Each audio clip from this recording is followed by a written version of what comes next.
जबरदस्त। पहले तो जो टीम जीती हमारी पेशावर ज़ल्मी, लास्ट ईयर भी मैं आया था और इस साल भी आप 2 साल जबरदस्त जीते।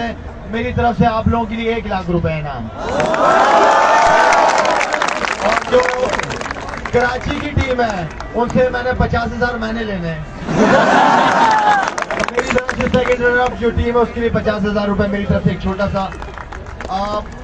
मुझे यहाँ पे आके हमेशा हमेशा खुशी रहती है माशाल्लाह से। आप लोग जो इस इदारे से दीन का काम और आप सल्लल्लाहु अलैहि वसल्लम की सुन्नतों को जिस तरह जिंदा करके दूसरों तक इस तालीम को पहुंचा रहे हैं, उसके लिए आप लोगों को अल्लाह ताला और हिम्मत दे और ताकत दे। और अल्लाह ताला आप लोगों से माशाल्लाह से बहुत ज्यादा बड़ा काम ले रहे हैं। अल्लाह ताला हम सबको हिदायत दे, हम सबको दीन पे चलने की और आप सल्लल्लाहु अलैहि वसल्लम की जिंदगी को हमारी जिंदगियों में लेके आए।